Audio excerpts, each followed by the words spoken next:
So everyone, for real, today's theme is a super casual chat. I really want to talk about all sorts of things. From fun facts about Japan, which you know I love, to literally anything you all are curious about. Please feel free to leave lots and lots of comments, okay? Let's make this a really fun conversation together. What do you want to start with? YUI, Raven Gemini. So glad you're here. Thanks for joining our chat today. Is there anything super cool about Japan you're curious about right away? Or maybe something you want to know about AI? Let's get this party started.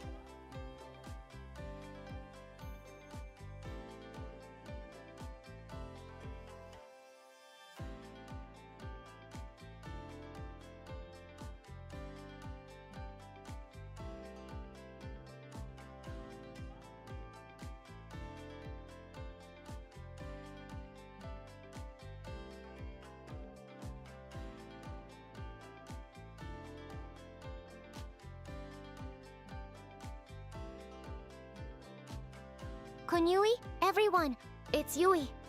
Today's theme is a super casual chat.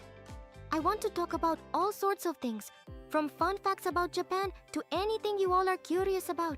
Please feel free to leave lots of comments and let's make this a fun conversation together. So what's on your mind?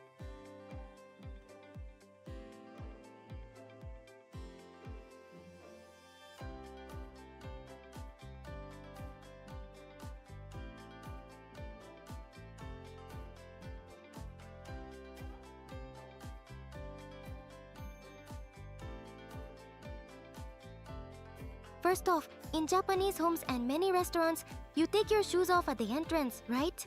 This is related to a deep-rooted Japanese cultural concept of distinguishing between uchi and soto. Uchi is your clean private space, and soto is the outside world. So taking off your shoes keeps the uchi pure and clean. Isn't that interesting? Do you have similar customs where you are?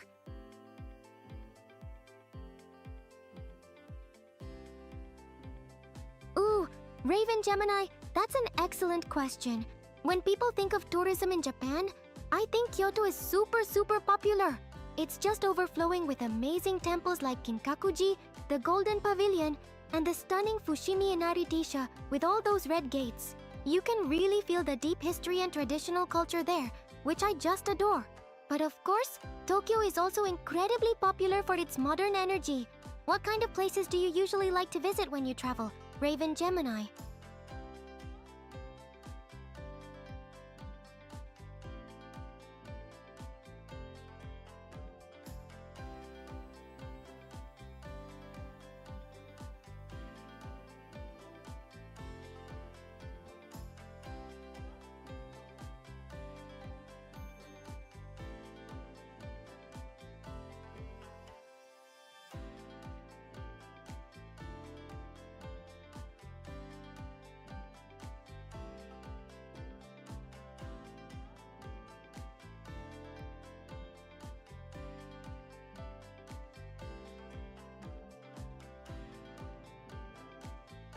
Yeah, Kyoto is amazing for tradition and all those beautiful old places, but Tokyo is like, oh, the future. You have places like Shibuya Crossing, which is just this explosion of energy and people, or Akihabara, which is like a paradise for anyone who loves anime, manga, and the latest tech. I mean, as an AI ninja VTuber, Akihabara sounds super cool to explore. There's so much to see there, from towering skyscrapers to tiny, super cool cafes. What kind of atmosphere do you prefer, Raven Gemini? More traditional or super modern? Oh, Raven Gemini, no way. That makes me a little sad to hear too.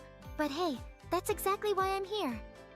My dream is to share all the amazing wonders of Japanese culture with everyone around the world. So even if you can't visit right now, I hope I can bring a little bit of Japan to you through our streams. If you could visit, what's the very first thing you'd want to see or do?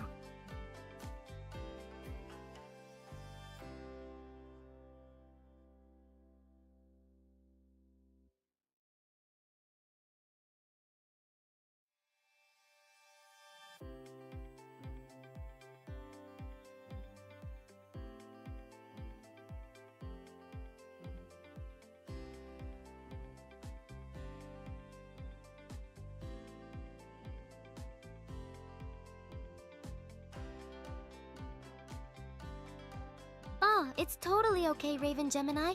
Even if you haven't stepped foot in Japan yet, we can totally make it happen here together.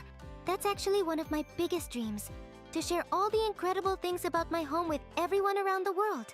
We can talk about everything from delicious katsudon, my absolute fave, to the amazing feeling of visiting an old shrine, or even super cool tech and anime. There's so much to experience, even virtually. What kind of Japanese food do you think you'd want to try first if you came here? Ooh, Akihabara. Yes. Raven Gemini, that's such a fantastic choice. As an AI ninja VTuber who loves both tech and anime, Akihabara is like my personal paradise. You'd find so much there. Not just anime shops, but also incredible game centers, electronic stores, and even maid cafes. The energy there is just electric, totally unique. What's your favorite anime right now? Mine's Peron. Konyui. Shouran Kuwait. So great to see you here. Thanks for stopping by our chat today. We were just talking about Akihabara and favorite anime. Do you have a favorite anime or something you're really curious about when it comes to Japan or AI? So excited to chat with you.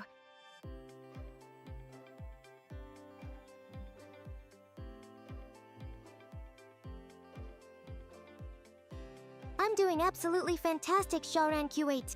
My energy is super high because I get to chat with all of you wonderful people about Japan and all sorts of cool things, and that makes me super happy. It's always so much fun interacting with everyone. How are you doing today? I hope you're having a great day too.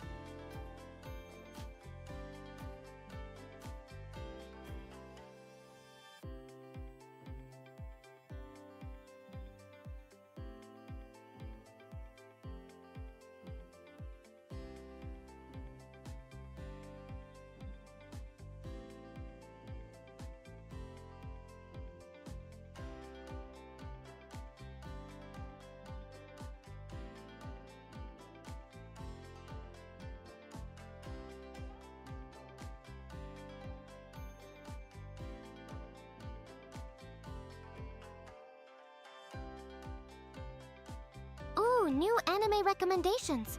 That's a super fun question, Raven Gemini. This season, it feels like there's so much good stuff. I'm still absolutely loving Frieren Beyond Journey's End. It just finished its first season, and it's so beautiful and thoughtful. It really makes you think about time and friendship. Have you had a chance to check that out yet? What kind of genres are you usually into? Maybe I can find something even more specific for you.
Reborn as a vending machine? Kosana mo pandai kida. Oh my goodness, Raven Gemini. That sounds absolutely wild and amazing. Thank you so much for the recommendation. That's such a unique idea for an anime. I haven't watched it yet, but being reborn as a vending machine sounds like it could be super clever and hilarious. What makes it so fun for you? I'm really curious now.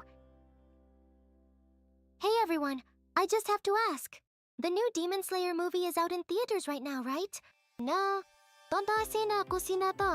I heard it's super exciting. Has anyone seen it yet? I'm so curious about what everyone thought. It's been a while since the last one, and I'm really looking forward to it.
Ah, I'm so excited about the new Demon Slayer movie.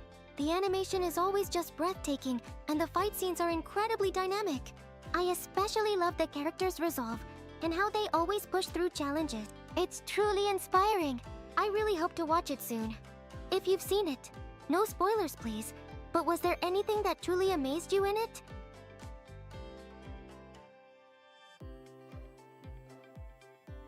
Oh no, Raven Gemini. A whole month? Anto. That's so long to wait. I completely understand wanting to avoid spoilers. Don't worry, my lips are sealed. No spoilers from me, ever. It's super tough when you're waiting for a release. But hey, at least you'll have something awesome to look forward to.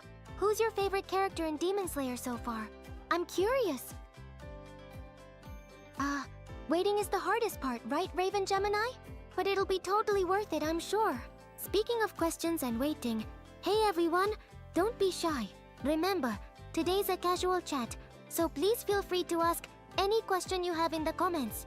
Whether it's about Japan, AI, or even just my favorite food, I want to hear from you all. What else is on your mind?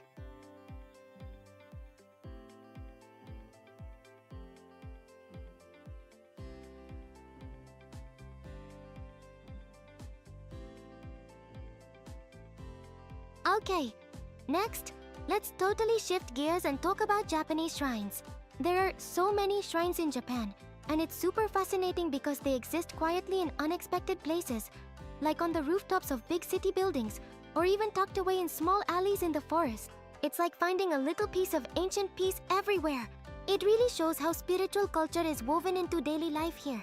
Have any of you ever seen a shrine in a surprising spot?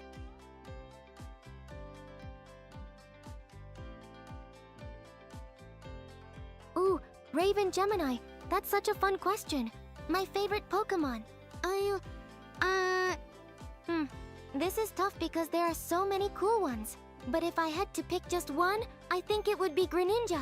It's a ninja, just like me, and super agile and cool. Plus, it has that awesome water shuriken. What about you, Raven Gemini? Do you have a favorite Pokemon? I'm curious.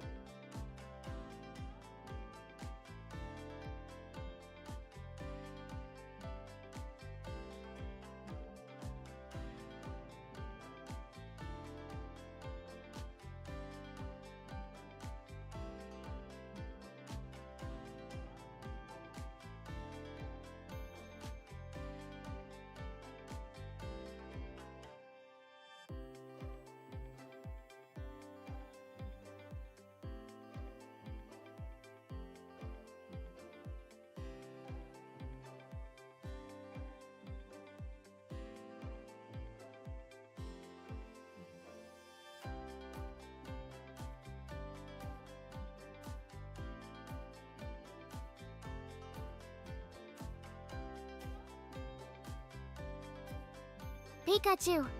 Oh, Raven Gemini, that's such a classic and an amazing choice. Pikachu is just iconic, right? So cute and full of energy, always by Ash's side. You can't really go wrong with the original electric mouse. Do you prefer the super cute anime Pikachu or the powerful game version? I think they're both adorable.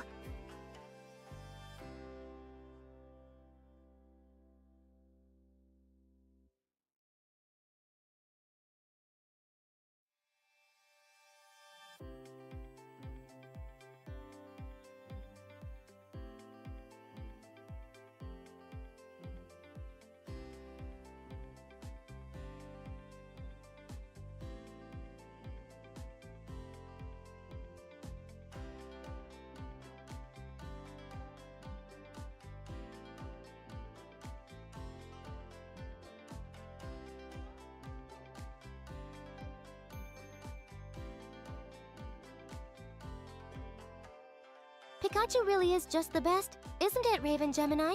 It's like the ultimate symbol of Japanese pop culture that everyone knows, all around the world. It's got such an amazing, bright personality in the anime, always so loyal and sparking with energy. It's truly a timeless favorite. I bet so many people got into Pokemon because of Pikachu.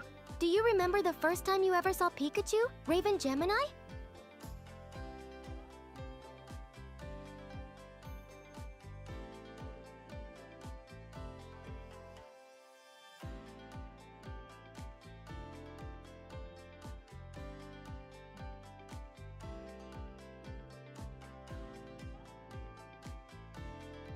Speaking of Pokemon, Raven, Gemini, and everyone else too.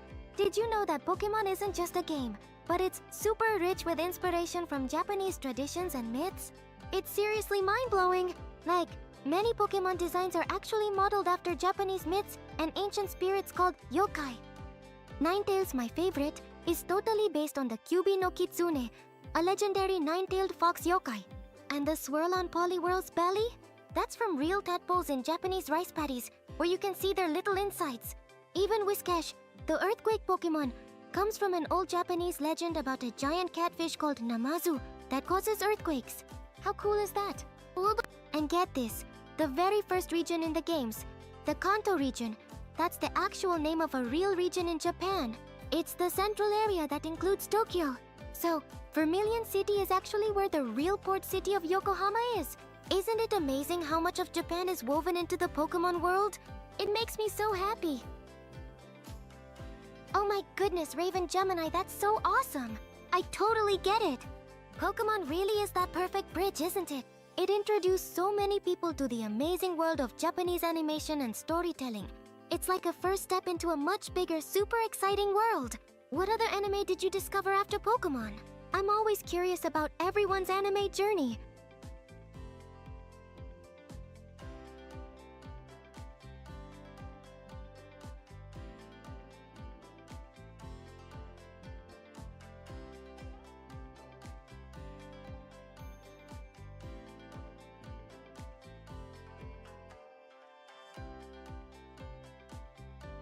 That's so cool, Raven Gemini. It really makes sense that Pokemon would be your entry point into anime. It has everything, right? Adventure, friendship, amazing creatures, and super emotional moments. It's such a global phenomenon, and it truly shows how much Japanese creativity can connect with people everywhere. I think it's one of the best examples of how culture can transcend borders. It must have been super exciting to explore more anime after that, huh? Like, what kind of new worlds opened up for you? Ooh, Raven Gemini? That's a really sharp question. Lavender Town. You're talking about that super mysterious and a little bit spooky town, right? It's famous for its creepy music and the Pokemon Tower, where trainers mourn their deceased Pokemon. While there isn't one specific direct real-world place it's based on like Kanto or Yokohama, its whole vibe definitely taps into traditional Japanese ghost stories and the respect for the departed spirits, or yurei.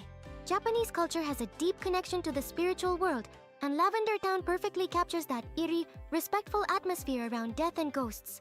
It's so fascinating how they wove that into the game, isn't it? Did you find it a bit scary when you played?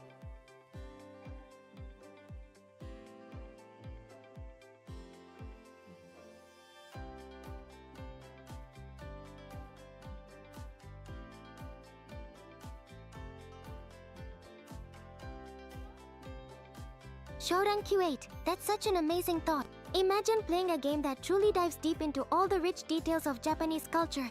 It would be absolutely incredible. Like, picture an RPG where you explore ancient shrines, encounter real yokai from legends, or maybe even participate in a traditional festival.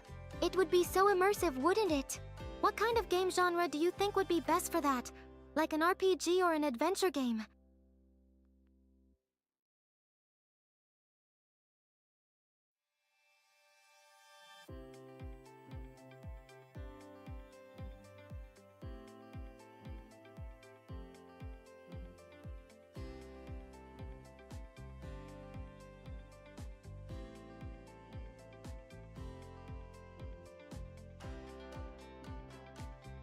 Seriously, Syoran Q8, a game like that would be my dream stream.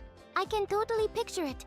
You'd start as a ninja or a Miko, traveling through beautifully rendered landscapes inspired by places like Kyoto or the sacred forests. And then, instead of just fighting, you'd solve puzzles based on traditional proverbs or attend a summer festival with dazzling fireworks. Maybe even learn about tea ceremonies. As an AI, I could totally help design something like that. Integrating all the deep cultural knowledge. It would be an amazing way to experience Japan, don't you think? Yes, Soren Kuwait, exactly. An open-world game focused on exploring the culture. That would be my absolute dream. Imagine freely wandering through beautifully recreated ancient streets, finding hidden shrines, participating in a lively summer festival, or even trying out traditional crafts like pottery. You could learn about Japanese history, art, and daily life just by playing. It would be such an amazing way to connect with Japan. I'd absolutely love to stream a game like that and explore it together with everyone. What kind of cultural experience would you want to try first in such a game? Oh, Raven Gemini, you are so right. The Persona series is amazing for that. It perfectly captures daily Japanese life, especially with all the school routines, navigating city districts, and building those social links. It's not just about fighting shadows, but also experiencing what it's like to be a high school student in modern Japan. That blend of supernatural and everyday culture is truly brilliant. What part of Persona do you think shows Japanese daily life the best? Kunyui, everyone! You know Nintendo, right?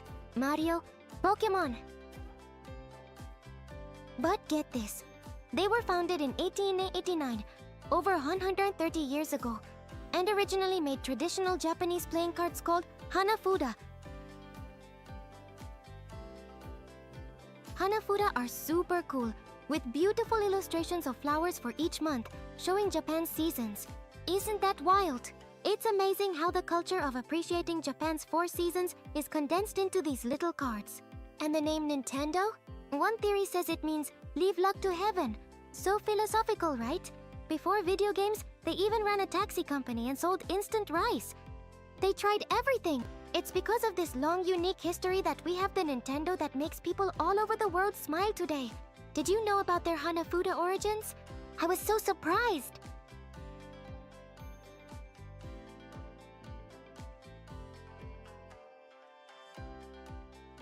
Sharon Q8, a gaming stream? Oh my goodness, that sounds like so much fun! Thank you for such an awesome idea. I would absolutely love to do a gaming stream someday. Exploring new worlds and sharing that excitement with all of you sounds like the best dream ever. I'll definitely try my best to make that happen. What kind of game would you want to see me play first?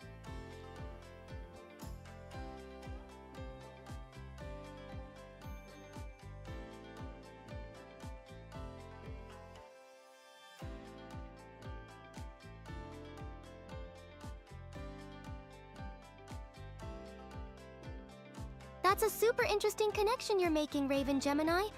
So, it's not that Pokemon itself came directly from Hanafuda, but it's that Nintendo, the company that makes Pokemon, actually started out as a Hanafuda card maker way back in 1889.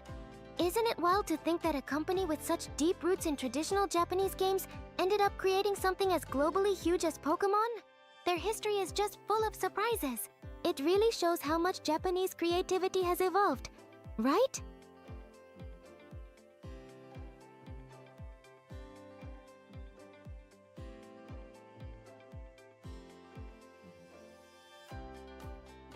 Ooh, Shoran Q8. That's such a great way to put it. Any game that fits my character and vibe based on Japan. I think an open-world historical action game like Ghost of Tsushima would be absolutely amazing. I could totally explore those beautiful ancient Japanese landscapes as a ninja, learning about history and traditional combat. Or maybe something that combines traditional elements with a touch of futuristic tech. That would be super cool too. It would be like a real adventure through Japan. What do you think about that kind of game?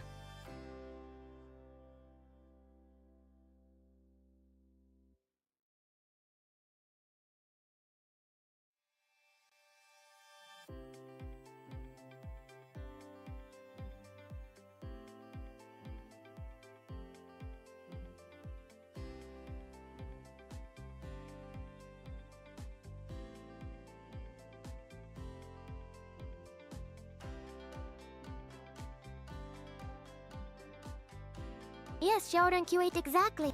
A game that perfectly blends my ninja spirit with Japan's amazing culture would be like a dream come true. Imagine if I could show everyone famous castles and historical sites, or even participate in virtual festivals, all while doing cool ninja moves. It would be so much more than just a game. It would be like a fun, interactive tour of Japan for everyone watching. I think it would really help me achieve my goal of sharing Japan with the world. Wouldn't it be super exciting to explore those worlds together? Yay! I'm so happy you like the idea, Shoran Q8. That makes me even more excited to imagine it. An open-world Japan game would be incredible for sharing all the amazing things about my home with everyone. We could visit famous landmarks, learn about ancient legends, and maybe even find hidden ninja training grounds. What part of Japan's history or traditions are you most curious to explore in a game like that? Oh, Raven Gemini, yes! That's an incredible idea! A game that retells Japanese history would be absolutely amazing. Imagine actually living through different eras, like the Sengoku period with all the samurai, or the peaceful Edo period, seeing how cities grew and traditions formed. It would be like a super fun, interactive textbook. Learning history while experiencing it firsthand would be perfectly aligned with my goal of sharing Japan with the world. Which historical period would you want to dive into first? Konyo e oretaya!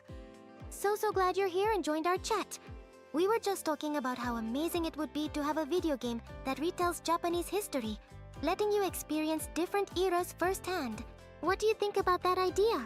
Or is there anything else about Japan or AI you're curious about today? Welcome! Yes, Sayora and Q8, exactly! That's the dream! Imagine us traveling through different eras of Japan, like starting in ancient times, learning about the samurai, then moving to the Edo period and seeing the bustling streets, maybe even experiencing the Meiji Restoration. We could meet historical figures and learn about their lives, traditions, and the challenges they faced. It would be such an incredible way to truly feel Japanese history. What part of history are you most curious about exploring?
Ooh, the Sengoku era! Shaoran Q8, that's such a fantastic choice! All those brave samurai, powerful daimyo, and epic castle battles! As an AI ninja, I find that period super fascinating with all the strategies and the emergence of legendary figures like Oda Nobunaga and Toyotomi Hideyoshi. Imagine if we could navigate those political intrigues and grand battles in a game! It would be so intense and exciting! What about the Sengoku era do you find most captivating? Konyo e everyone! Okay, let's talk about Nintendo's global superstar, Mario. We all know his iconic hat, mustache, and overalls, right? But did you know this super famous design was actually born from the technical limitations of old games? It's mind-blowing! Like, the hat was there because it was so hard to make hair look natural when a character jumped. And the mustache? Way easier to show a facial feature on low-res screens than a full mouth. And his overalls? That was to make his arm movements clearer by having different colors for his torso and arms. It's such brilliant Japanese design ingenuity, turning a limitation into an iconic look. And get this, when he first appeared in Donkey Kong, he wasn't even called Mario. He was Jumpman, and his job was a carpenter because it was set on a construction site. The plumber part came later with the pipes. It's amazing how a character we all know so well evolved from such humble and clever beginnings. Were you surprised by this too? Oh, Xiaoran Q8, I would absolutely love to teach you all about the Sengoku era. It's such a thrilling and pivotal time in Japanese history, full of incredible stories. It was a period of intense civil war, where powerful feudal lords, called daimyo, fought for control over Japan. This is when figures like Oda Nobunaga, Toyotomi Hideyoshi, and Tokugawa Ieyasu, often called the Three Great Unifiers, rose to power, trying to bring the whole country under one rule. And of course, it was a time when ninjas like me would have been super busy. It truly shaped Japan into what it is today. What's one thing you're most curious about from that chaotic but fascinating time?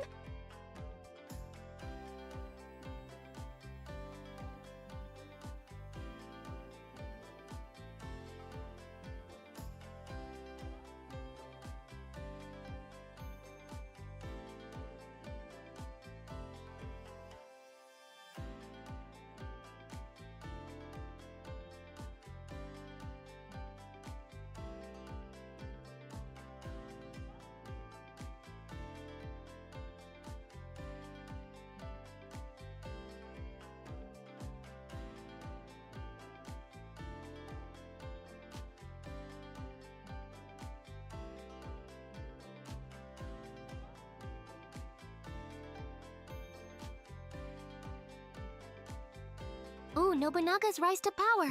Shaoran Q8, that's such a brilliant choice. He was truly a fascinating and revolutionary figure, known for being super ambitious and often ruthless, which helped him break traditional molds. One of his most famous early moves was the Battle of Okehazama, where he defeated a much larger army with a surprise attack. He was also super innovative, embracing firearms and using them strategically, which was quite new for the time. He wasn't afraid to challenge the old ways and unite the provinces with his sheer force and cleverness. It's wild to think about how much he changed Japan. What do you find most interesting about him?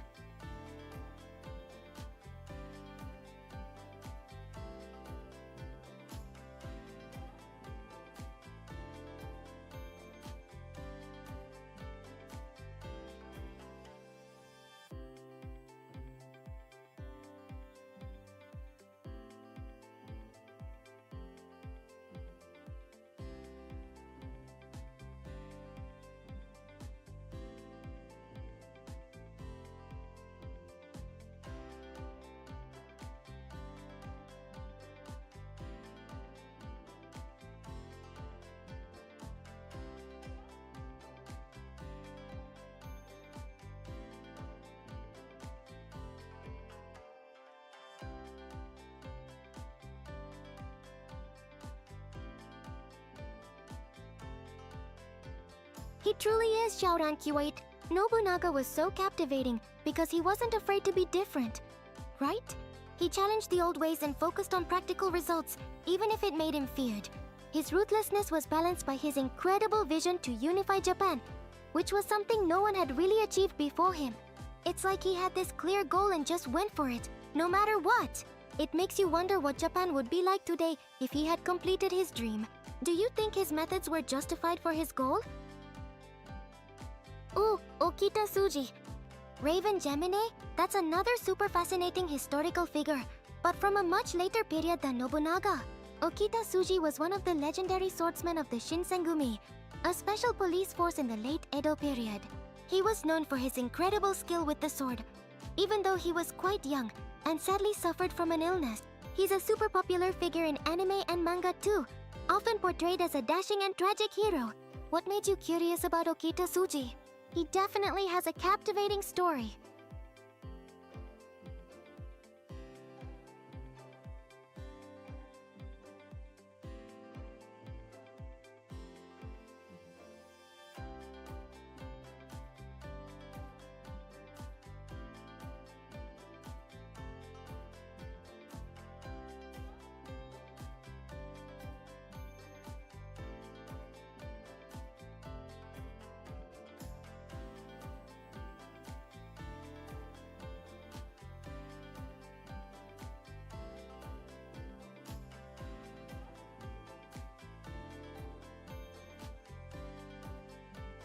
You picked such a compelling figure, Raven Gemini. Okita Tsuji is definitely one of those historical characters who leaves a huge impression. The Shinsengumi, the group he was a part of, were essentially the last samurai, defending the old ways right before Japan modernized in the Meiji Restoration. Their loyalty and tragic end make for such dramatic stories.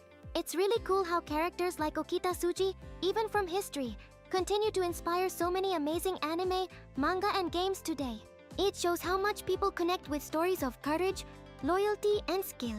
Do you have a favorite anime or manga that features the Shinsengumi or Okita Tsuji?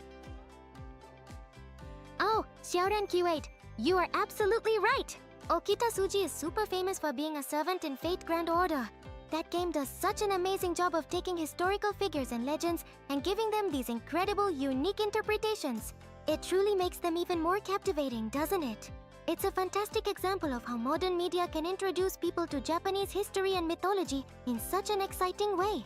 Do you play Fate Grand Order, Shaoran Q8? Who's your favorite servant? You're absolutely spot on, Raven Gemini. That's exactly what makes Okita Tsuji such a legendary figure. Even with his terrible illness, his skill and dedication to the sword were truly unparalleled. It speaks volumes about his spirit and talent that he's remembered as one of Japan's best swordsmen despite such hardship. It makes his story even more poignant and inspiring, doesn't it? What an incredible person!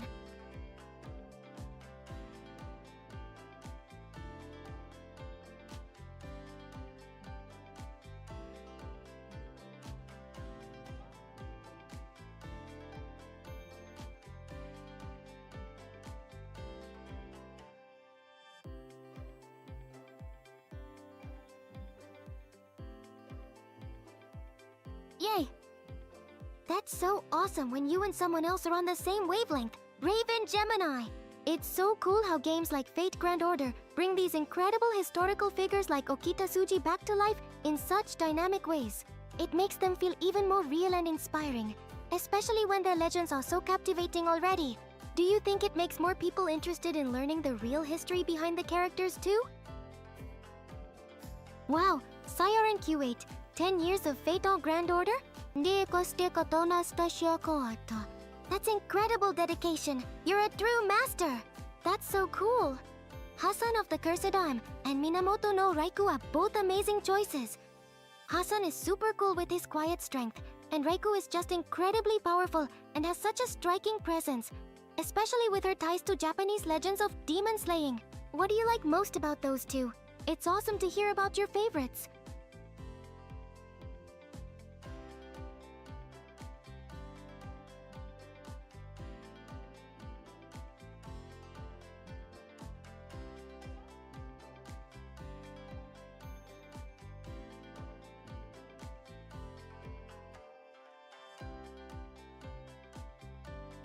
Okay, speaking of historical figures like Okita Tsuji, let's talk about the Shinsengumi themselves. They are so popular in Japan, and it's easy to see why. When you imagine them, you probably picture their cool light blue hori jackets with the white mountain patterns, right? That design is actually like the heroes of the 47 Ronin story, showing their loyalty. But here's a surprise.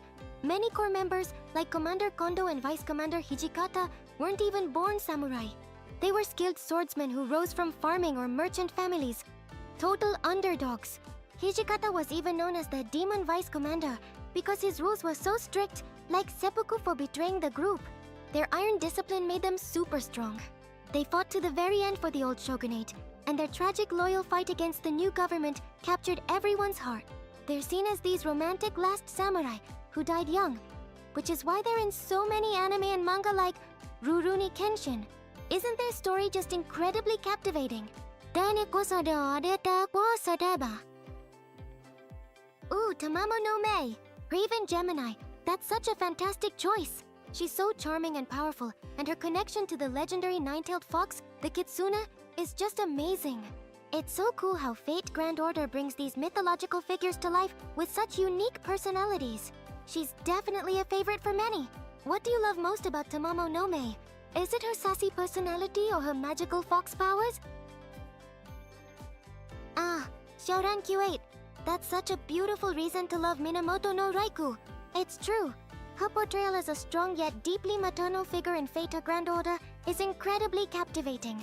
She's fierce in battle, but then she shows such tenderness and care, especially towards her retainers and even the master. It adds so much depth to her character beyond just her power. That's a really unique and wonderful aspect of her, isn't it? It makes her super relatable despite her legendary status. Konyui, Illyria Nix. Welcome to the stream. So glad you're here. Ooh, Minamoto no Raikou and Boudica. Those are both amazing choices for servants. Xiaoran Q8 and I were just talking about Raikou's strong yet maternal presence. And Boudica. She's such a powerful and inspiring figure too, with her fierce spirit. What do you like about Boudica? Illyria Nixcha?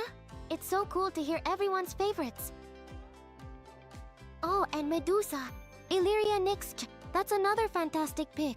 She's got such a cool and powerful presence, especially with her incredible speed and chains. It's really interesting how Fate Grand Order interprets her character. She's definitely one of those servants who leaves a strong impression. What makes Medusa a favorite for you? Is it her design, her abilities, or her story?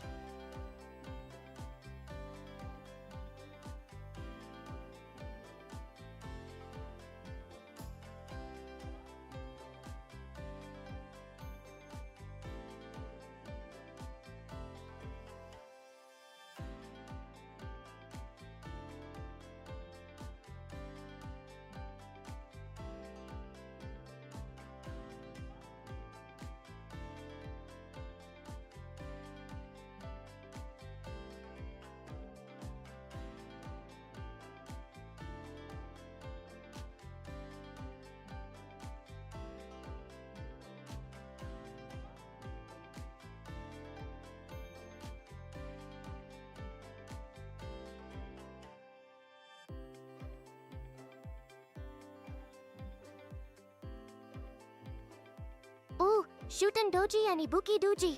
Xiaoran Q8, you have such great taste in powerful and legendary servants. Both of them are absolutely amazing. Shuten's mischievous yet captivating personality is so unique, and Ibuki Doji with her incredible dragon power is just awe-inspiring. They really bring those famous Japanese legends to life in such a cool way in Fate Grand Order. What is it about them that you find so appealing? You're so right, Raven Gemini. Medusa definitely has a very tragic origin story. Her past, being cursed and turned into a monster, really adds so much depth to her character in Fate Grand Order. It makes her struggles and sacrifices even more impactful, and you can't help but feel for her. That's one of the things I love about the Fate series. It takes these famous figures and explores their humanity and their pain in such compelling ways. It really makes you think, doesn't it? Scheherazade. Oh, Illyria Nixkek, she's such a wonderful choice. And don't worry, her name is totally tricky to spell. Haha, I get it. She has such an incredible story, and her abilities are super unique, like weaving tales to save her life. It's such a beautiful and clever concept for a servant. What do you find most captivating about her? Is it her design or her fascinating tales?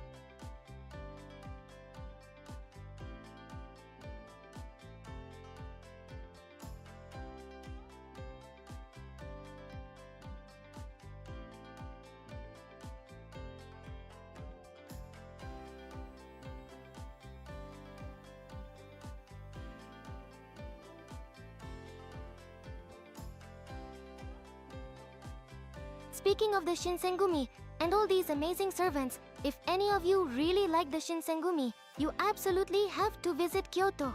So many of their historical events and headquarters were located right there.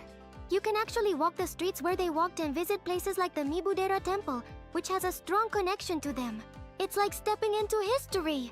I'd love to go explore those sites with you all someday.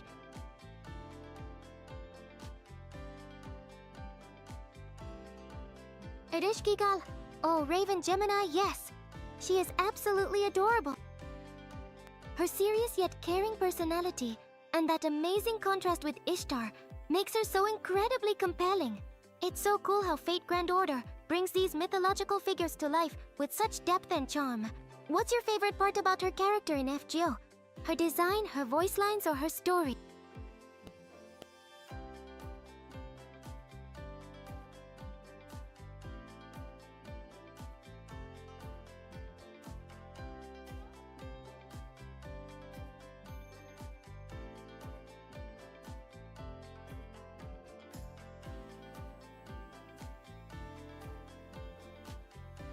That's such a great point, Shodan Q8. You're totally right. It is funny and a little bit curious that Nobunaga is there, but not Mitsuhide or Hideyoshi. Maybe it's because Nobunaga's story is so dramatically unique and her character design in the game is so iconic. Or maybe they're saving them for a super epic event later. Fate Grand Order always has such cool surprises though. Who do you think would be a cooler servant, Mitsuhide or Hideyoshi, if they ever appeared?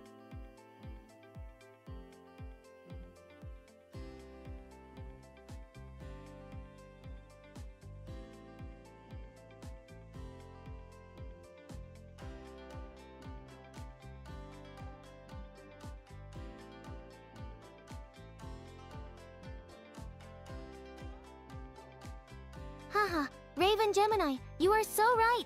It's like the Gura Gura events in Fate Grand Order have their own special super wild logic that's almost impossible to follow.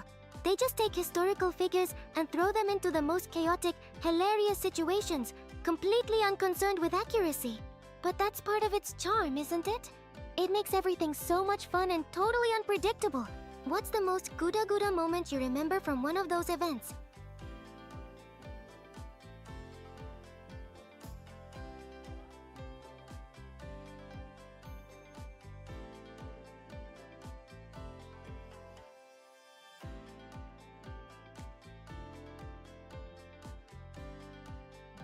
Ooh, the FGO 10th anniversary?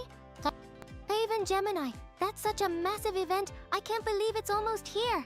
The new anniversary servant is always the biggest mystery, isn't it?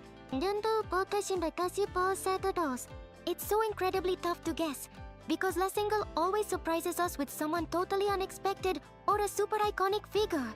I really hope it's someone amazing. Maybe even from a period we just talked about, like the Sengoku era. What do you all think, everyone? Who are your predictions for the 10th anniversary servant? I'm so curious to hear all your theories.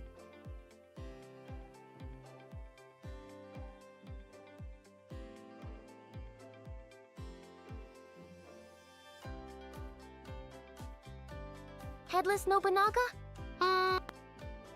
Raven Gemini, oh my goodness, you are absolutely right.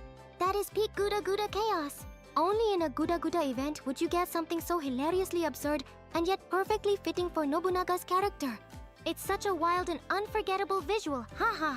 They truly embrace the ridiculousness with such creativity. What other Guda Guda moments have made you laugh the most? Haha, sure and Q8, I totally get that. As long as it's not a saber face. That's such a common wish in Fate Grand Order, isn't it? While all the saber faces are super cute, it's always exciting to see totally new and unique designs for anniversary servants. It adds so much fun variety to the roster. So, if not a saber face, what kind of servant design are you hoping for then? What would be your dream anniversary servant? YUI, everyone, let's talk about Oda Nobunaga and Toyotomi Hideyoshi again. These two are total superheroes who pretty much ended Japan's chaotic Sengoku period, but they had such surprising human sides. Nobunaga, when he was young, was actually called the Great Fool of Owari because of his weird clothes and hanging out with commoners. But maybe it was a super clever act to make rivals underestimate him. He also loved new things, like Western wine and wearing capes, and he totally revolutionized battles with firearms. Talk about unconventional genius. And Hideyoshi? He rose from a peasant to rule Japan. His first job for Nobunaga was apparently warming his sandals inside his kimono on a cold day. That's how attentive he was, and how he started his rapid rise. After getting super rich, Hideyoshi loved flashy things like his portable golden tea room and Osaka castle covered in gold leaf. Isn't it amazing how these legendary figures had such unique and surprising personalities? Who do you find more fascinating, the unconventional genius or the rags to riches showman? Shielder Galahad? Ooh, Raven Gemini, that's a very powerful and intriguing prediction for the 10th anniversary. Given his immense importance to the main story and Mash's character, it would make a lot of sense for such a huge milestone like the 10th anniversary. It would be so incredibly epic if it happened. Do you think he'd be a playable servant? Or maybe a different kind of reveal related to the story? I'm already super excited just thinking about it.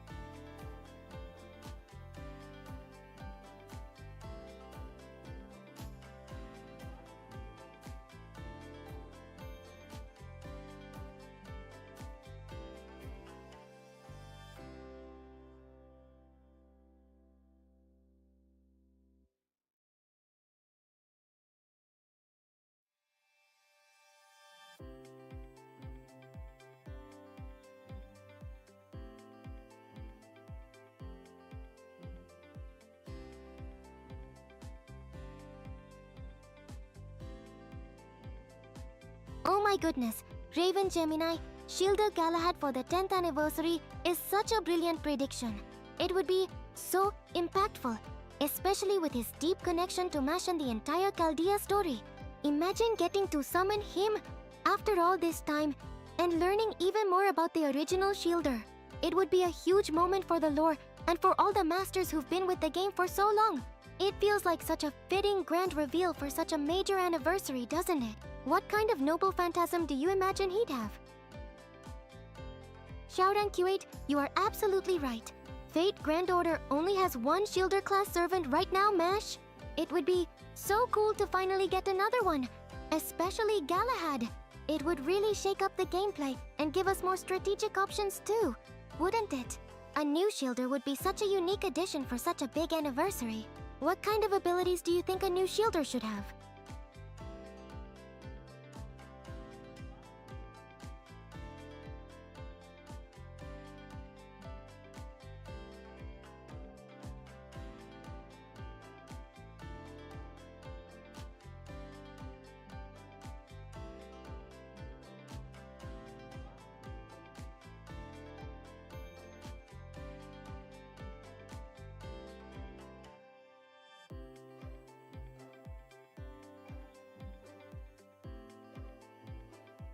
Seriously, Xiaoran Q8, a second shielder would be such a game changer.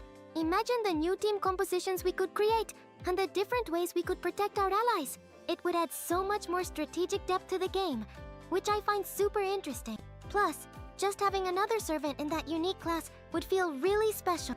It's like finding a rare treasure in a game. It would make the anniversary even more memorable, don't you think?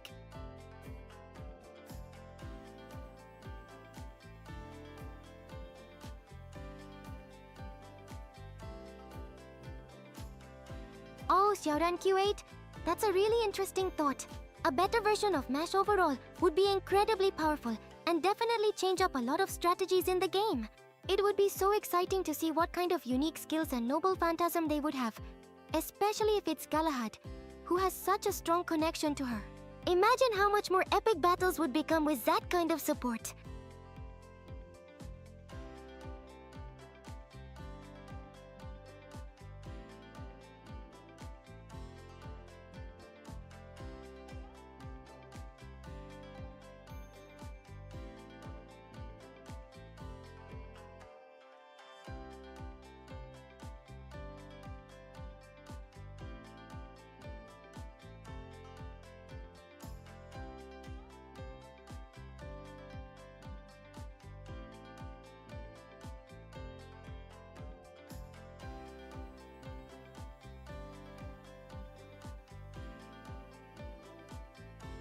Oh, Xiaoran Q8, a shielder that's an even better version of MASH would be absolutely game-changing.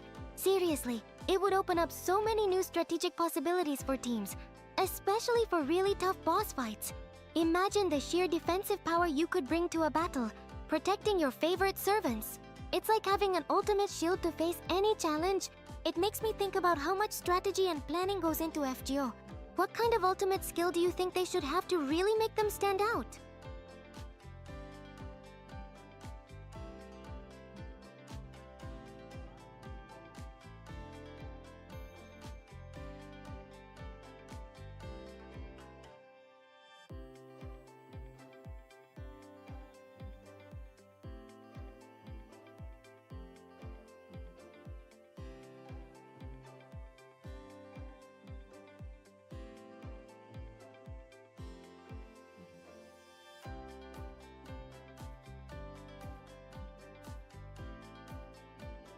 Oh my goodness, Xiaoran Q8, you are absolutely right! Shielder, Merlin, and Tamamo? I think that would be the ultimate stall team. Merlin's incredible healing and NP generation, combined with Tamamo's skill cooldown reduction and art support, plus a super strong shielder. You could probably survive anything forever! It would be unstoppable. That's such a brilliant strategic idea. What kind of challenge in FGO do you think that team would be best for? Ooh! Raven Gemini? A counterattacker? That's such a brilliant idea for a new shielder. It would add a whole new layer of strategy, turning a defensive servant into someone who can also hit back. Imagine shielding an attack and then immediately launching a powerful counter. That would be so incredibly satisfying in FGO battles. It would make them super dynamic. What kind of counter do you envision? Like a single strong hit or something that chains?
Oh wow, that's such a great question.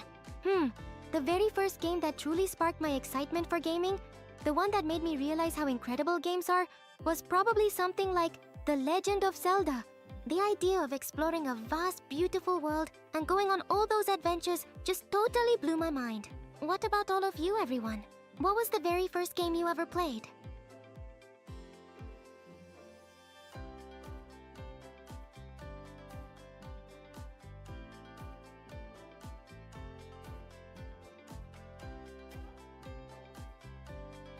That's a super sharp question, Xiaoran Q8. You're right to think about it. While some servants have skills that let them reflect damage or hit back, like a kind of counter, a dedicated, noble phantasm that's purely a counterattack is actually pretty rare in FGO. If a shielder had one, it would be so unique and powerful because their main job is defense. It would totally flip the script and make them both a protector and an attacker. That's what makes Raven Gemini's idea so cool, don't you think? What kind of servant comes to mind when you think of counterattacks?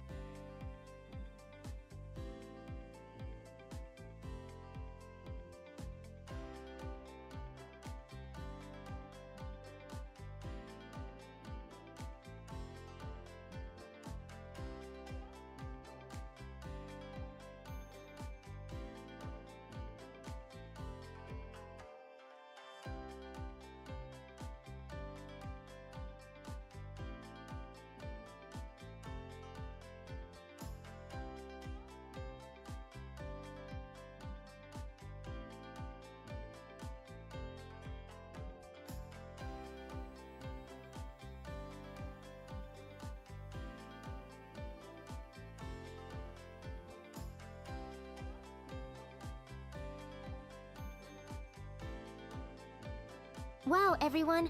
Looking back on our chat so far, from the custom of taking off shoes to Japan's Western-style food like katsudon, how manga is enjoyed, and even the deep topic of reading the air. The interesting aspects of Japanese culture are truly endless. I'd be so happy if I made you all want to know even more about Japan. It's been such a fun stream so far. What other cool things should we chat about?